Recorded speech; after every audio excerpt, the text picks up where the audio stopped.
ಇವತ್ತು ನಾವು ಮಂಗಳೂರಿನ ಅತ್ಯಂತ ಪುರಾತನ ದೇವಸ್ಥಾನಗಳಲ್ಲಿ ಒಂದಾದ ಶ್ರೀ ಸೂರ್ಯನಾರಾಯಣ ದೇವಸ್ಥಾನ ಮರಳಿ ಮಂಗಳೂರು ಈ ದೇವಸ್ಥಾನದ ಇತಿಹಾಸವನ್ನು ತಿಳಿಯೋಣ ಬನ್ನಿ.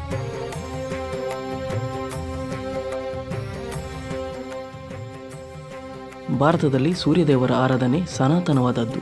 ಈ ಸೂರ್ಯನಾರಾಯಣ ದೇವಸ್ಥಾನಗಳ ಪೈಕಿ ಮಂಗಳೂರಿನಲ್ಲಿರುವ ಮರಳಿ ಶ್ರೀ ಸೂರ್ಯನಾರಾಯಣ ದೇವಸ್ಥಾನವು ಅತ್ಯಂತ ಪುರಾತನವಾಗಿದೆ. ಈ ದೇವಸ್ಥಾನವು ಸುಮಾರು 1200 ವರ್ಷಗಳ ಹಿಂದೆ ತಪಸ್ವಿಗಳಿಂದ ಸ್ಥಾಪನೆಗೊಂಡಿದೆ. ಈ ದೇವಸ್ಥಾನವು ದಕ್ಷಿಣ ಭಾರತದಲ್ಲೇ ಅತ್ಯಂತ ವಿರಳ ಮತ್ತು ಅತ್ಯಂತ ಕಾರಣಿಕವಾದ ಸ್ಥಳವಾಗಿದೆ. ಮಹಾತಪಸ್ವಿ ಋಷಿಯೊಬ್ಬರಿಗೆ ಗೋಲಾಕೃತಿಯೊಂದು ಪ್ರಕಾಶ ರೂಪದಲ್ಲಿ ಕಾಣಿಸಿ ಶ್ರೀ ಸೂರ್ಯನಾರಾಯಣ ದೇವರ ದರ್ಶನ ಆಯಿತೆಂಬುದು ಪ್ರತೀತಿ ಇದೆ. 450-500 ವರ್ಷಗಳ ಹಿಂದೆ ಬಜಾಲು ಜೈನ ಪಾಳೆಗಾರ್ತಿಯೊಬ್ಬರು ಈ ದೇವಸ್ಥಾನವನ್ನು ಮರು ನಿರ್ಮಾಣ ಮಾಡಿದರು ಎಂದು ಇತಿಹಾಸದಿಂದ ನಮಗೆ ತಿಳಿದು ಬರುತ್ತದೆ. ನಾಥ ಪಂಥದವರು ಇಲ್ಲಿ ಸೂರ್ಯದೇವರನ್ನು ಪ್ರತಿಷ್ಠಾಪಿಸಿದರು ಎಂದು ಹೇಳಲಾಗುತ್ತಿದೆ. ಮಕ್ಕಳಿಲ್ಲದವರು ಈ ದೇವಸ್ಥಾನಕ್ಕೆ ಬಂದು ಹರಕೆ